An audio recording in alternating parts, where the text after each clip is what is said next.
Well, we've traveled to Brandon, Florida today to spend some time with Bob Segers, who supported us in the 25th Aviation. And he was our Cobra pilot that was with us on many, many occasions. One of the most memorable ones for most of the guys was on February 23rd, of course, when Diamond Fire Support Base was overrun. And then again on April 5th when Diamond 2 was overrun. And if it wasn't for our support from the Cobras, it would have been a much, much worse outcome. So what we're doing is I've asked Bob just to give us his story about his service in Vietnam. And Bob, just tell us what you remember, if you will, or what some of the high points were, and you're on. Hi, my name is Bob Segers, and I was stationed at Cu Chi, Vietnam. I was assigned to Company B of the 25th Aviation Battalion, assigned to the 25th Infantry Division. I arrived in Vietnam on September 8th of 1968, and for most of you that will be watching this, we'll have a lot of important 50th anniversaries coming up in 2018. For me personally, I graduated flight school in August of 1968 and arrived in Vietnam on September 8th of 1968. So, I was a Cobra pilot.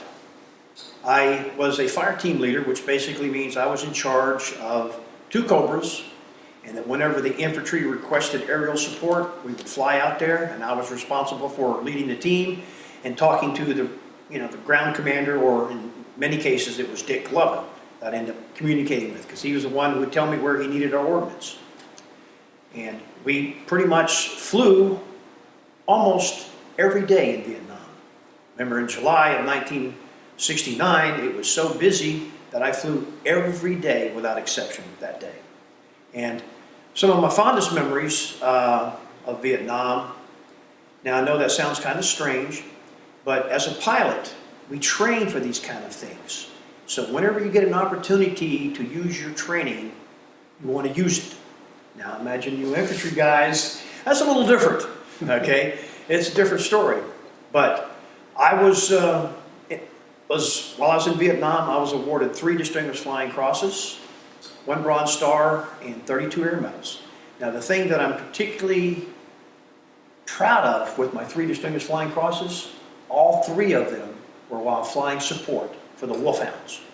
The first one was on February 23rd, 24th, and 25th at Diamond 1, when it was, and Dick Glover was there that night. That was a bad night. And then on April 5th of 1969, this was at Diamond 2. I was leading a fire team there that night. I was at Shamrock in July of '69, and I was at there the night that you were extracting the lerps, and that you got ambushed by an NVA company and almost was overrun. I was there that night. I was at Bobo Canal for 10 hours. Now, 10 hours for a Cobra pilot is a lot of hours, because that's just the actual flight time.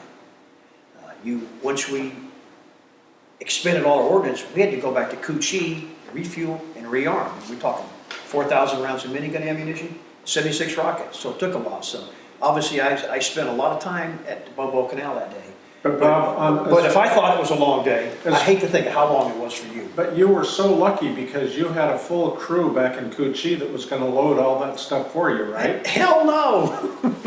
Absolutely not. We did it ourselves. Yeah, you go back and you're hot, you're sweaty, and 76 rockets, each one weighed about 30 pounds. Okay, and loaded them up.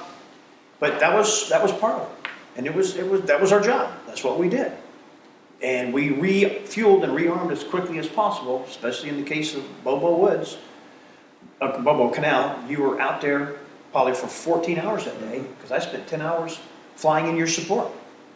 Matter of fact, I was on another mission at the time, and although I didn't expend any ordnance, I got a radio call that I was needed there at Bobo Canal, and even though I was running low on fuel, I went over there and did what you guys wanted me to do. I expended my ordnance.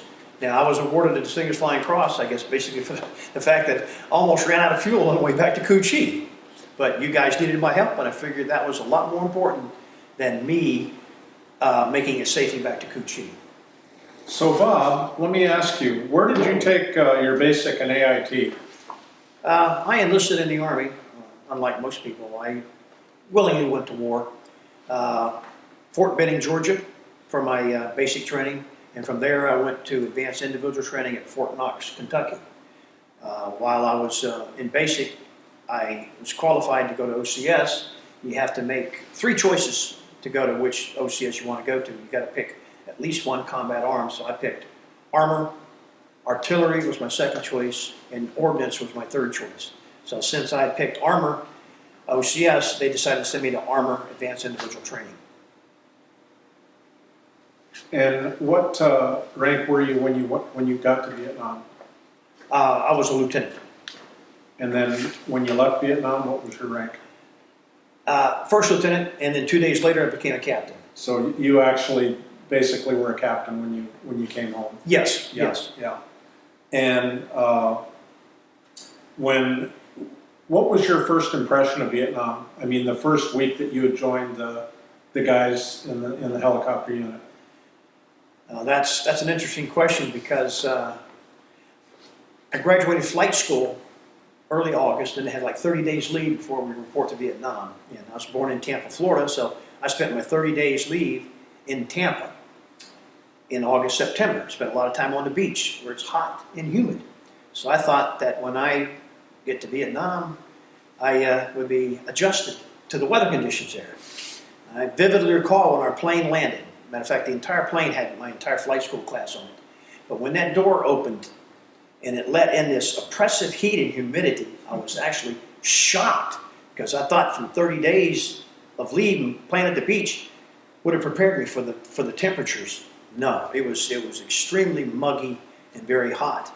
And I always felt sorry for somebody like from, say, Minnesota that came to Vietnam in the middle of the winter from there and had to get there and just undergo those just brutally harsh conditions. In your year of flying, who are the names of the guys that you remember most, and what were some of their characteristics? Your buddies, basically, is what I'm saying.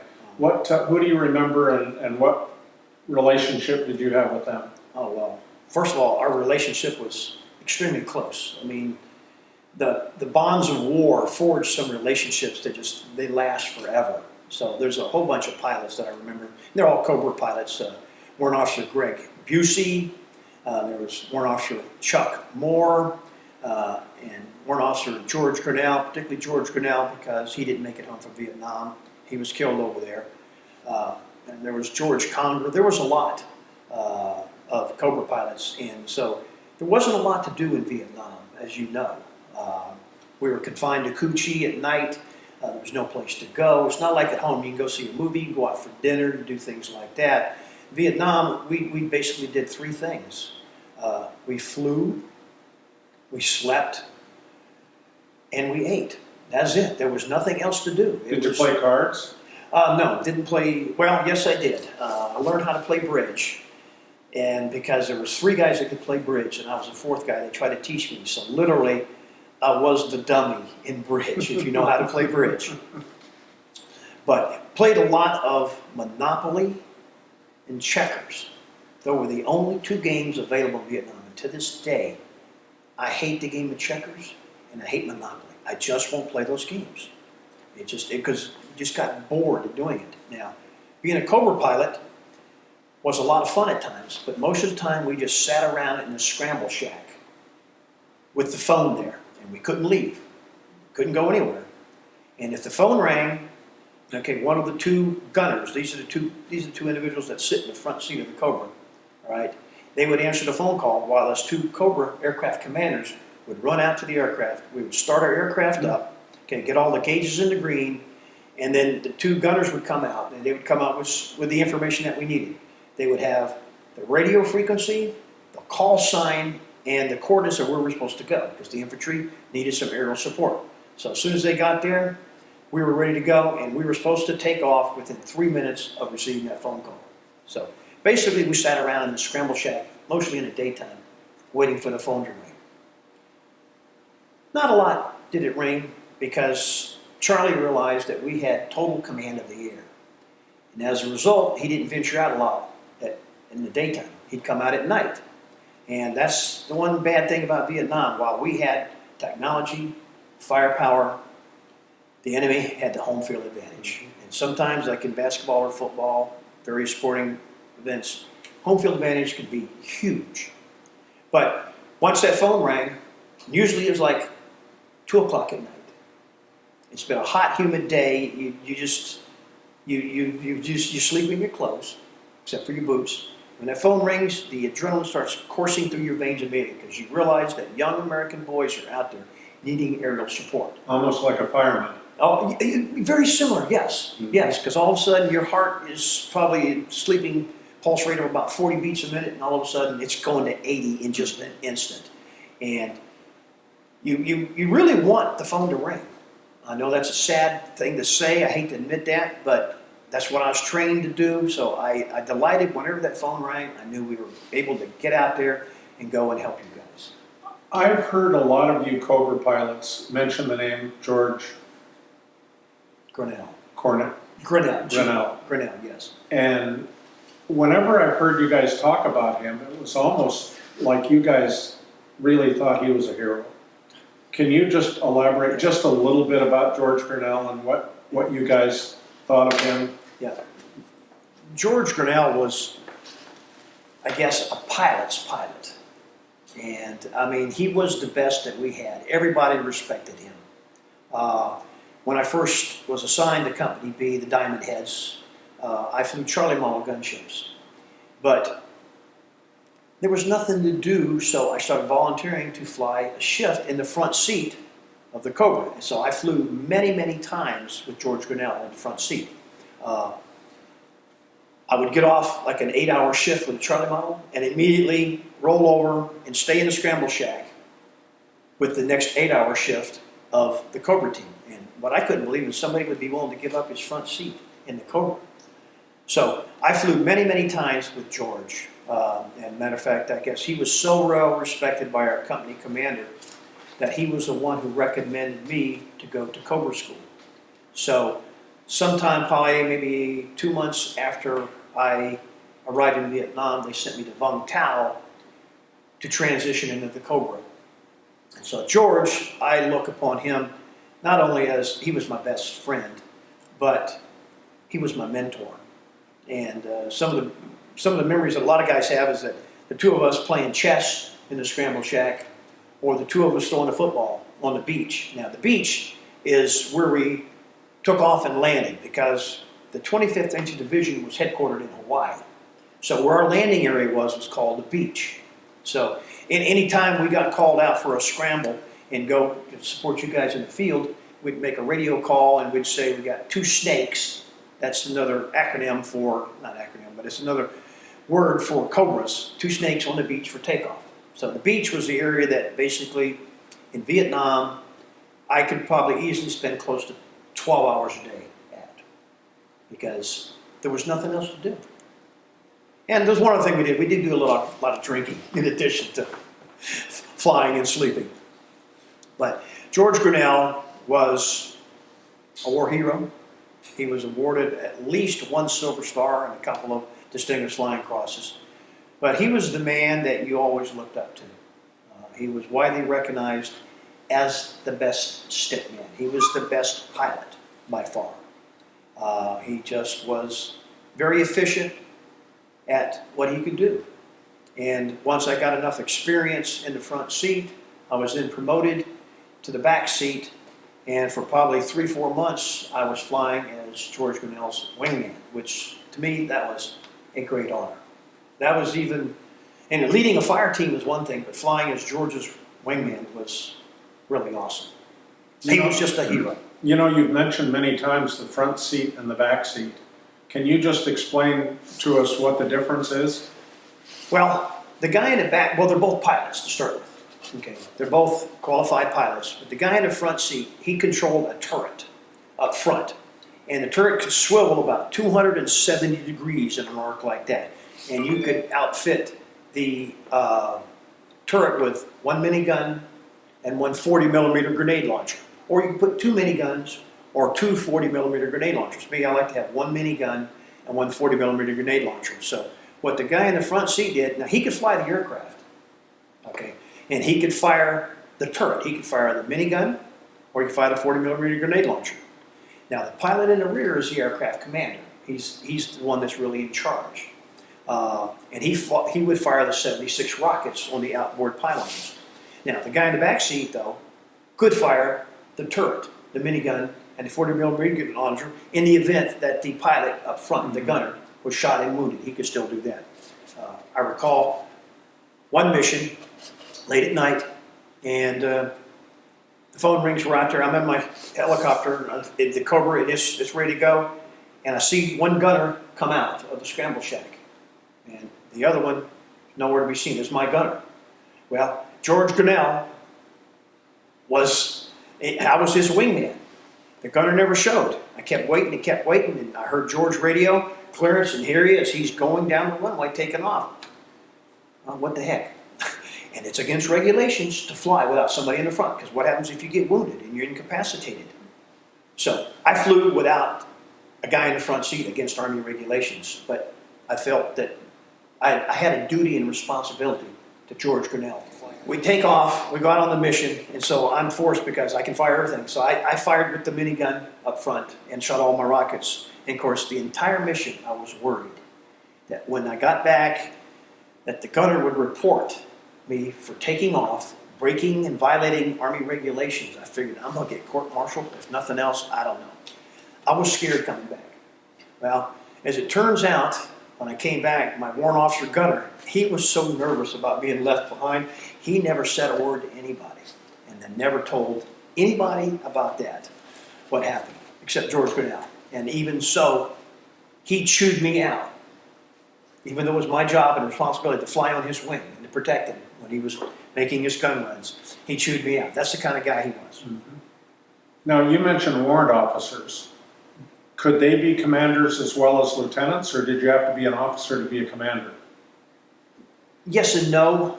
Generally, our company commander was a major, and he liked all the fire team leaders to be commissioned officers. Yeah. Okay, that's a lieutenant. Right. And mostly the gunners were the warrant officers, but there were a couple of notable warrant officers that were really good, and so they were fire team leaders. George Grinnell was a warrant officer, but he was an excellent, outstanding fire team leader. Warrant Officer Chuck Moore, okay. As a matter of fact, he was the man who trained me to be a fire team leader. Okay, he was a fire team leader, he's a warrant officer, and obviously Greg Busey was also a warrant officer, but he was a fire team leader also. So, but you could interchange it. Sometimes I had a lieutenant up front. There's really not much difference between a warrant officer and a commissioned officer, except for the fact that when you go in the Army, you have two choices. You can go directly into flight school and become a warrant officer, or you can go to OCS, that's Officer Candidate School, become a lieutenant, and then go to flight school. I chose to become an officer first, then went to flight school. And you have a little bit more command responsibility as a lieutenant versus a warrant officer.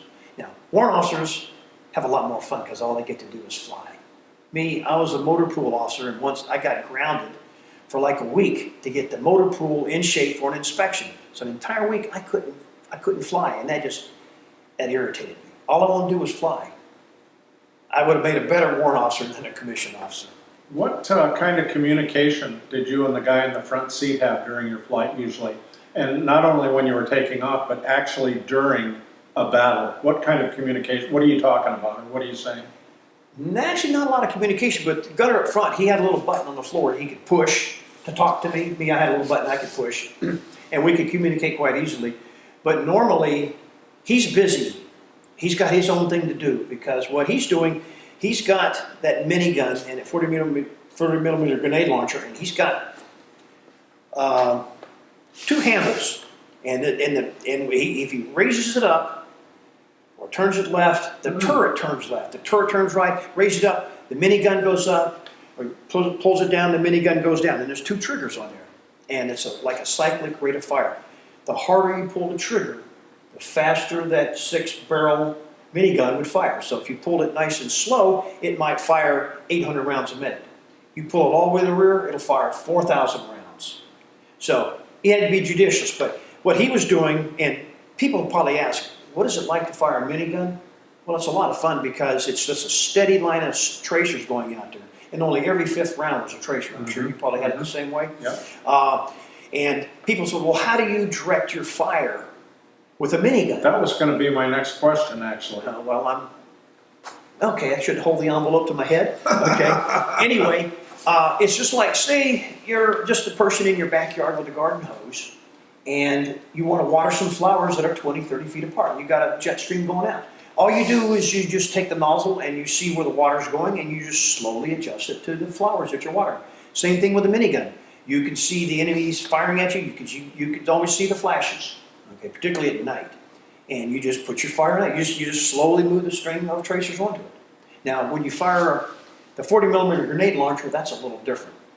Because when they go out, they fire like, they make a sound like doom, doom, doom, doom when they go out. And you actually see them arc.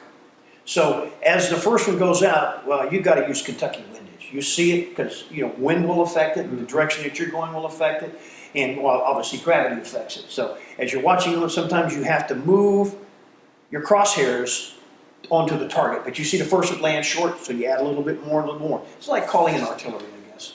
You just have to adjust it each time they land. And the guy in the back, he's making sure that you're not running into the ground, and he's looking around him to see what's happening around him. Yeah, basically. the guy in the front, he has stops, is what we call them, so that the minigun will only go so higher because we don't want him shooting off 5 feet of the rotor blade. Okay, but he had a separate job. What he was doing was he was looking for any possible threats because there was always anti-aircraft fire out there. Always. Matter of fact, every time we flew, we got shot at. It's just, I mean, you should know that. We've heard it a lot of times. Just, you fly overhead, the enemy's shooting at you. Oh yeah.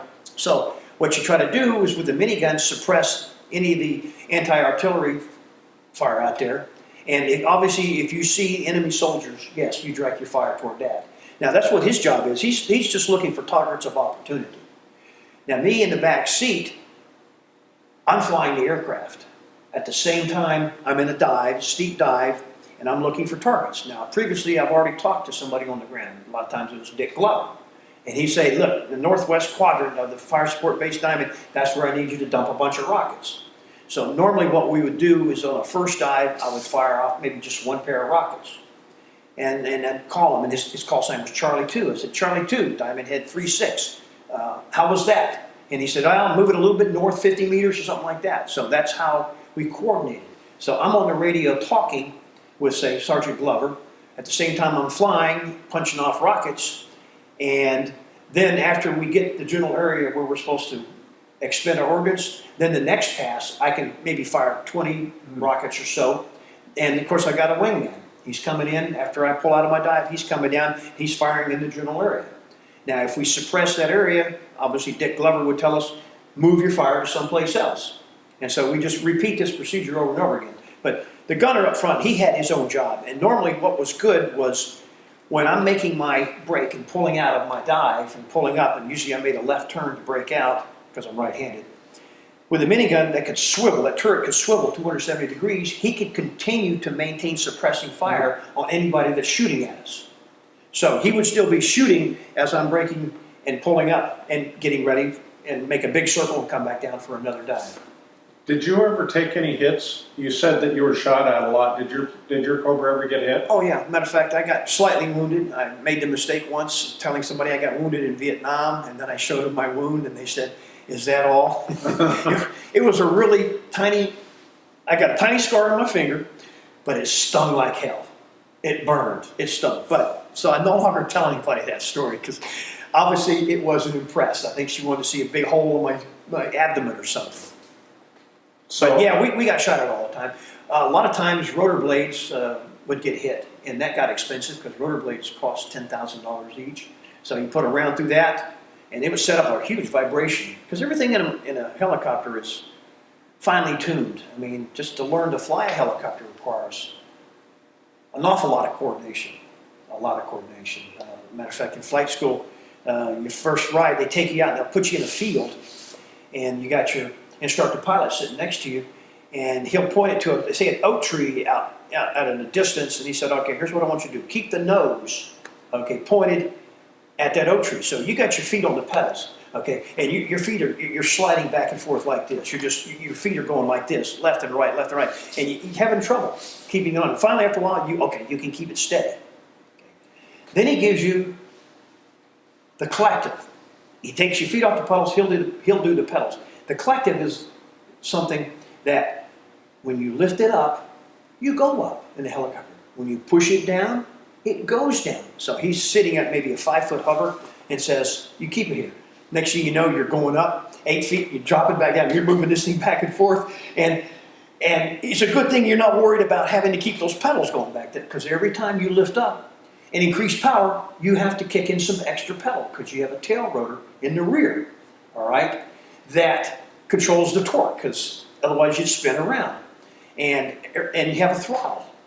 Anybody that's ridden a motorcycle knows about the throttle. I'm changing gears. You had a throttle, so you had to keep the RPM in the green. You didn't want to over-rev your engine. Then the last thing they gave you was called the cyclic, which is in the middle. And what that did, that controlled the mast, the rotor mast, okay? And it would take the entire rotor blade and tilt it forward, it could tilt it back, it could tilt it left, it could tilt it right. So basically, you push that over, you nose over, okay? Regardless of whatever you're doing. And so that's what really controlled the helicopter in flight. The 3 axes, roll, yaw, and pitch. And then the collective just if you pull up, you go up. So when you land, you slowly start reducing it. So a lot of coordination was involved in learning to fly. Now, after a while, it all becomes instinctive. And in Vietnam, it's very instinctive because when you're in the middle of a gun run, you don't think about anything other than listening to the radio, and you're looking at targets of opportunity, and you're concentrating on that. So your training just kind of kicks in, and after a while, it just becomes routine. Before you were a Cobra pilot, did you say that you were flying Hueys? Yes. Did you ever fly troops? No, never did. We had probably 4 Charlie model gunships, which were much smaller. They barely had room for a door gunner. Matter of fact, the helicopters, the H models that you flew, were much bigger than the Charlie model gunship. Yeah, barely had room for a door gunner and ammunition and the crew chief. Was Smokey one of those smaller ones? No, Smokey was one of the big ones like you had. Oh, okay. Now, like I said early on, I flew Charlie models when I first got there, and then I started volunteering to fly extra shifts in the front seat of George Grinnell's Cobra, and then I went to Cobra school, and after that, I never flew Charlie models again. Now, we still had, I think, 3 Hueys assigned to our company. So there's a lot of other missions we flew. We would fly, well, I remember one emergency resupply of ammo. I don't remember who it was, but we flew over to the ammo dump. They threw in hundreds of boxes, well, not hundreds, but probably 20, 30 boxes of ammo, took off, delivered in the field. There were times that we would fly smoke missions, where you fly low, close to the ground, and they got this oil that can kick into the turbine engine, and it just creates this cloud of smoke so that when your slicks came in to go into the hot LZ, then it would be hopefully obscured. Yep. We did hunter-killer missions, something called sniffer missions, where the chemical corps, matter of fact, turned out there was a guy there who became a good friend of mine here who lived in Brandon, and he was in the chemical corps, and they put some sniffing equipment on board the helicopter. And basically what it would do would sniff out concentrations of the enemy's urine, because it was ammonia is what it was detecting, the ammonia in urine. So we would fly this helicopter low and close to the ground, just in what we call Indian country, where there were no Americans. Treetop tall? Yeah, yes. And we'd go down and looking for signs of concentration of the enemy, because let's face it, they need latrines. They need places to go ahead and do their business. So when you find large concentrations of ammonia, then obviously we knew that there was enemy there. And so we did sniffer missions. Probably the worst mission to fly in a Huey was once I had to fly to Saigon. I had to fly over to the mortuary. And I picked up 3 American boys in the green body bags, and I was flying them down to Saigon. Now, there were more there that need to be taken, but out of respect for the dead, we never stacked bodies on top of American bodies. But we flew over there, we check in, they'd bring the 3 body bags out, and we'd fly them down to Saigon. And I want to tell you something, that probably was one of the quietest missions I ever flew. Mm-hmm. It's like you look in the rear and you just think, oh, by the grace of God, go on. Just, that we're lucky, we're fortunate to survive.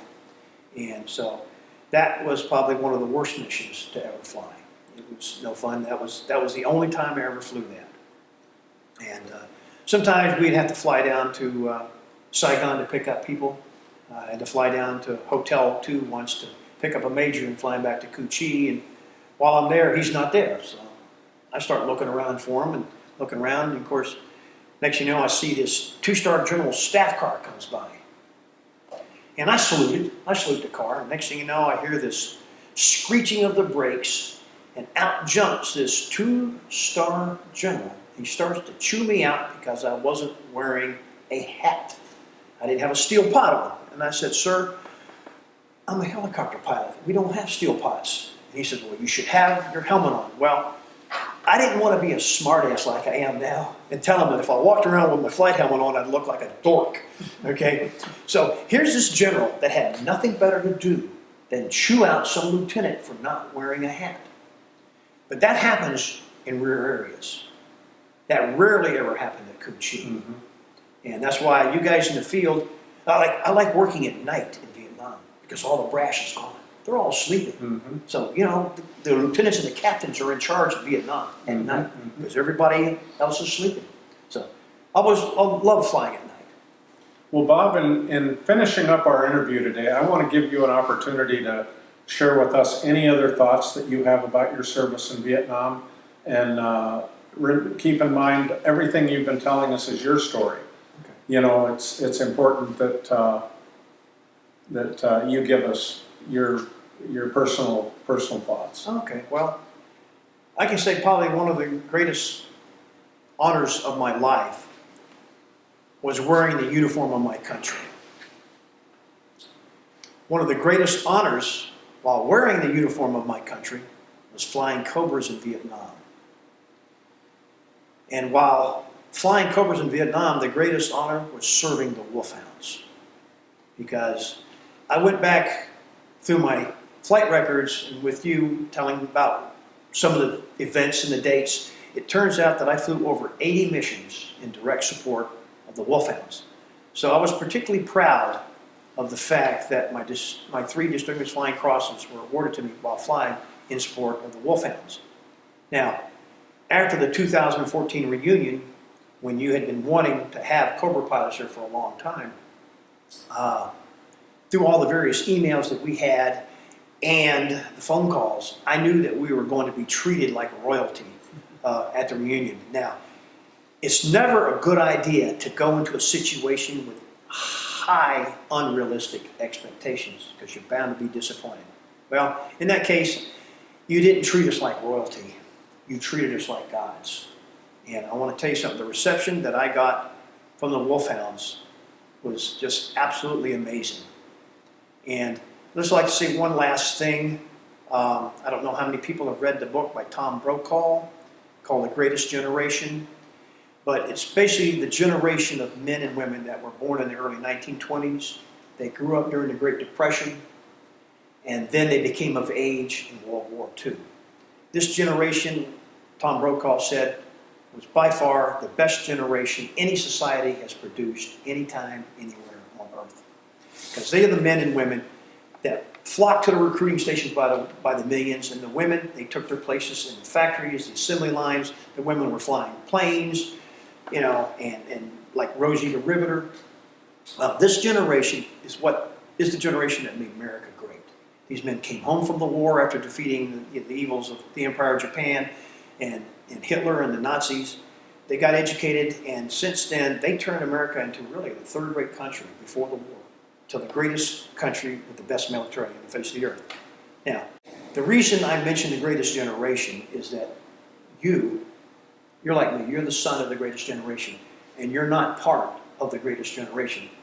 But I want to say this to all Vietnam veterans and the family members who supported them. While I realize that you're not part of the greatest generation, you are, however, the greatest part of your generation. And that is no lie. I sincerely mean that. Lastly, what do you want to do with your... Oh, this is the Wolfhound medal. Like I said, Vietnam, I was awarded 3 Distinguished Flying Crosses, a Bronze Star, 32 Air Medals. But when you put this around my neck and made me an honorary Wolfhound, this meant more to me than all those other medals that I ever had. Wow. Because we did all of our flying at night and we never knew what happened.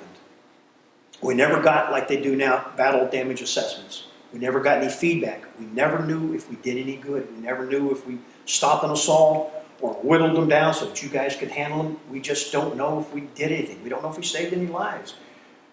We just got no feedback. We knew that we flew hours. We'd fire 76 rockets, 4,000 rounds of minigun ammo, another couple hundred of 40-millimeter grenade launchers, but we just didn't get any feedback. And as a result, we'd fly, come back, and go. And it's like, it's not like today. You know what's going on in the military. Technology has increased. So until I went to that first reunion in 2014, I realized that, yes, we Cobra pilots did, in fact, make a difference.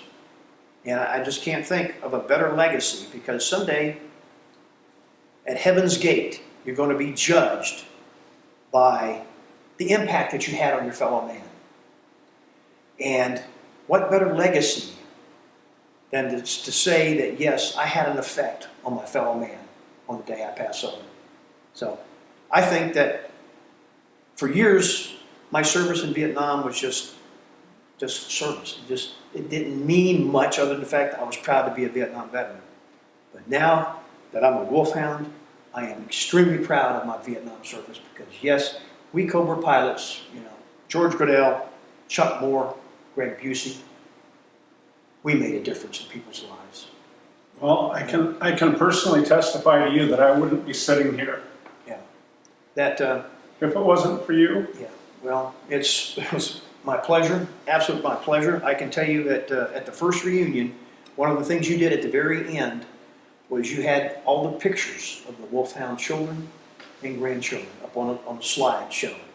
And I was sitting next to Greg Busey, and I nudged him, and I said, hey, those people, those kids are alive today because of us. And he says, yeah, isn't that cool?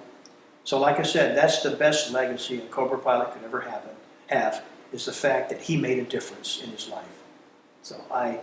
And same with Greg. Greg suffered from PTSD most of his adult life, but after that first reunion, he realized that he made a difference. Because Greg, his dad was a doctor, his mother was a nurse, and he always grew up thinking, I'm going to be a doctor. But the Army turned him into an effective killing machine. And so his brain later just retaliated. His moral compass was set askew by the fact that he was raised to be a doctor, to save lives, not to take lives. And it wasn't until that first reunion that what he realized, that by taking lives in Vietnam, he was in fact saving lives and establishing a future for some people. And so that's the legacy that all Cobra pilots have, is that in Vietnam, we made a difference, and we are proud of that. Yes, indeed. Yes. Well, Bob, thank you. I can't thank you enough. This has been an honor and a privilege, my friend. No. The honor is truly mine. And like I told you the first time I met you in person, thanks for always being there for us. Always, always.